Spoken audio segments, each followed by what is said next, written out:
Hello दोस्तों नमस्कार। 18 अगस्त का जो सेकंड शिफ्ट का पेपर है उस पेपर में कंसेप्ट से तो आ रहे हैं, लेकिन कुछ ऐसे क्वेश्चन हैं जो रिपीट हो रहे हैं। जैसे 17 अगस्त को पेपर हुआ और जो पुराने पेपर आ रहे हैं उससे रिपीट हो रहा है। ओके, तो वीडियो शुरू करते हैं। जिससे सबसे ज़्यादा धनात्मक तत्व, खीरे संबंधित, प्रतिरोध से संबंधित, केमिकल रिएक्शंस, तारे, नीति आयोग, मतलब पूरे के पूरे क्वेश्चन आ रहे हैं। तो वीडियो शुरू करते हैं। दोस्तों पहला क्वेश्चन देखते हैं। मुगलों ने पहला अपना हिस्ट्री से रिलेटेड आया। मुगलों ने पहला मॉडर्न सिटी कौन सा बनाया था? तो वो था फतेहपुर सीकरी बनाया था। ओके, दूसरा क्वेश्चन था नीति आयोग के अनुसार सबसे गरीब राज्य कौन सा है? ये ऑप्शन थे बिहार, गुजरात, एमपी और महाराष्ट्र। तो इस नीति आयोग के 2022 के हिसाब से सबसे गरीब कौन सा है? बिहार। ओके, और नीति आयोग का गठन कब हुआ था? ये क्वेश्चन पहले आ चुका है 2015 में। ओके, किसको नाम चेंज किया है? योजना आयोग का नाम चेंज करके क्या किया गया है? नीति आयोग। ओके, तीसरा क्वेश्चन, मध्य प्रदेश में पहला कॉमर्शियल बायोमास हाइड्रोजन प्लांट कहाँ लगाया गया है? कॉमर्शियल है। ओके, तो खांडवा में लगाया गया है। सबसे ज़्यादा धनात्मक धातु कौन सी है? अभी एग्जाम जो इसमें दे रखे हैं, सोडियम, कैल्शियम, सिलिकॉन, ओरम और सीजियम। तो इस ऑप्शन के हिसाब से सबसे ज़्यादा धनात्मक धातु कौन सी है? Caesium 55। Okay, India official language act कब लागू हुआ था? तो जो राजभाषा अधिनियम कब लागू हुआ था? वो 1963 में लागू हुआ था। 1963 में राजभाषा अधिनियम लागू हुआ। ओके, अगला क्वेश्चन, इनमें से सही है। क्वेश्चन क्या है? इनमें से सही क्या है? तो ये मैं सही वाला ही बता रहा हूँ। हाइड्रोट्रोपिज्म क्या होता है? हाइड्रो मतलब वाटर होता है, ट्रोपिज्म मतलब खींचना, यानी प्लांट ग्रो टुवर्ड्स वाटर।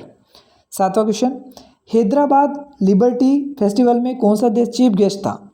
अभी मनाया 2022 में हैदराबाद लिबर्टी फेस्टिवल जो था, उसमें चीफ गेस्ट कौन था? यूके था। ओके, चाइना ऑप्शन था, कनाडा ऑप्शन था, ऑस्ट्रेलिया ऑप्शन था, लेकिन राइट आंसर क्या था? यूके। आठवां क्वेश्चन, 2022 में खीरे का एक्सपोर्टर देश कौन सा बना? सबसे ज़्यादा एक्सपोर्टर देश था इंडिया, भारत, यानी खीरे बोले तो ककुम्बर मतलब ककड़ी। 9 क्वेश्चन, 75 संतोष ट्रॉफी किसकी होती है? फुटबॉल ट्रॉफी होती है, और जो किसने जीती है? केरला ने।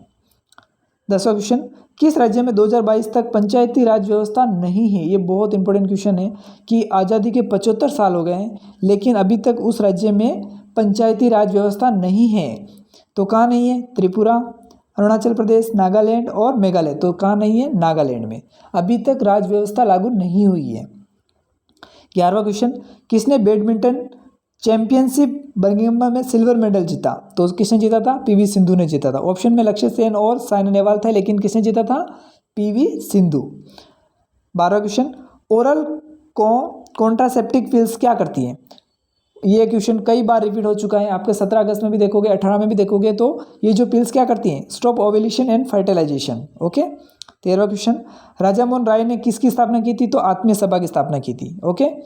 अगला 14वां क्वेश्चन, 2n = 18 है, तो इसमें ऑटोसम है, गुणसूत्र कितने होंगे? ये क्वेश्चन थोड़ा सा डिफिकल्ट है। इसमें ऑप्शन 17 भी था, 18 भी था, 15 भी था, 14 भी था। इसका आंसर अगर आपको पता हो तो जरूर कमेंट बॉक्स में लिख के बताएं कि इसका आंसर क्या होगा। ओके। 15वां क्वेश्चन, केटोन फैमिली का पहला और दूसरा कंपाउंड है। अब देखो, ये जो केटोन फैमिली है, कार्बन से रिलेटेड क्वेश्चन आने लग गए हैं, और कार्बन से रिलेटेड आपको बहुत विस्तार से पूरा चैप्टर है, तो आपको उसको पढ़ना पड़ेगा। तो केटोन फैमिली होती है, उसका पहला जो कंपाउंड होता है वो प्रोपेनॉन होता है, और दूसरा लास्ट ब्यूटानोन होता है। ओके।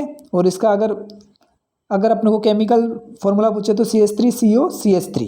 ओके, ये ध्यान रखना, ये बहुत इंपॉर्टेंट क्वेश्चन है, ये ऐसे सवाल आ रहे हैं। अगला सवाल अपन देखते हैं। अगला सवाल है, इसमें से पूछा है, इसमें से एक जैसे प्रॉपर्टी वाले कौन से हैं? C3H8, C4H4, C5H8। ये है एल्केन। 3 सीरीज होती हैं, एल्कीन और एल्काइन, 3 प्रॉपर्टीज होती है। तो एल्केन में क्या होता है? CnH2n+2। ओके, और एल्कीन में CnH2n, और एल्काइन में CnH2n-2। तो इसको लेकर अपना सवाल सोल्व करना है। उसका राइट आंसर यही होगा, ऊपर वाला जो मैंने सोल्व कर रखा है। आप भी एल्केन फैमिली से रिलेटेड निकालिए। अगला क्वेश्चन है, इसमें से कौन सा कॉम्बिनेशन रिएक्शन का एग्जांपल है? ये वाला बहुत इंपॉर्टेंट क्वेश्चन है। इसको अगर आप समझ गए ना, तो जितने भी रिएक्शंस वगैरह आ रहे हैं तो समझ जाओगे। पहला है A + B = C, यानी इसमें क्या हुआ? कॉम्बिनेशन हुआ, A + B को मिलाकर क्या बना? C। AB + CD = AC + BD, इसमें बोलते हैं डबल डिस्प्लेसमेंट रिएक्शन। तीसरा, ए प्लस बी प्लस सी, ए सी प्लस बी, ये इसको होता है टूटना, टूट के एक भाग दूसरे विस्थापन। और A B plus A B, इसको बोलते हैं डिपोजिशन, मतलब टूटा, एक को ए बी को तोड़ के ए प्लस बी बना। 18वां क्वेश्चन, H2 और O2 को मिलाकर H2O बनता है, यानी जल बनता है, तो कौन सी रिएक्शन है? अभी देखा अपन ने, ये combination reaction. Mendeleev periodic table में एलिमेंट का वर्गीकरण किस आधार पर किया गया है? तो एटॉमिक मास के आधार पर किया गया है। ओके, कास्टिक सोडा कहाँ यूज नहीं होता है? जहाँ जहाँ यूज़ होता है वो मैंने लिखा है। अब जहाँ यूज़ कहाँ होता है, पेपर और पल्प इंडस्ट्री में होता है, डिटर्जेंट में होता है, फैब्रिक इंडस्ट्री में होता है। अब जहाँ नहीं होता है वो ऑप्शन मुझे नहीं मिल पाया, तो जो नहीं होता है ये 3 तो आपको बता दिया, और जहाँ नहीं होता है वो आप वो एक जो क्लिक किया होगा वो सही आंसर होगा उसका। अगला क्वेश्चन, कैल्शियम सल्फेट डाइहाइड्रेट किसका केमिकल नाम है? तो जिप्सम का नाम है, CaSO4(2H2O। फोकल लेंथ पॉजिटिव होता है, हमेशा फोकस दूरी जो होती है वो पॉजिटिव किसकी होती है? वो होती है कॉन्वेक्स लेंस और कॉन्वेक्स मिरर की होती है, ध्यान रखना। और एक बहुत इंपॉर्टेंट क्वेश्चन है, मैग्निफिकेशन ऑफ लेंस इज, जो लेंस का अगर मैग्निफिकेशन पूछा है तो वो होता है V/U। ओके, और अगर अपने को पूछ लेता मिरर का तो -V/U। ओके, और हमेशा ध्यान रखना मैग्निफिकेशन हमेशा पॉजिटिव होता है कॉन्वेक्स लेंस और कॉन्वेक्स मिरर का, ये ध्यान रखने वाली बात है। चौथा क्वेश्चन, किसी मटेरियल का रेजिस्टिविटी दिया गया है, उस मटेरियल को 4 भागों में बांटा गया है, तो एक भाग रो क्या होगा? मतलब आप समझिए, एक आपके पास एक वायर था, उसको आपने 4 बराबर भागों में डिवाइड कर दिया। अब आपको पूछ रहा है रो, उसकी रेजिस्टिविटी क्या होगी? तो रेजिस्टिविटी क्या होती है? Capital R resistance equal to ρ/L/A। तो आप यहाँ समझिए, रेजिस्टिविटी का कोई भी फर्क नहीं पड़ेगा। रेजिस्टिविटी किसके डिपेंड पर करती है?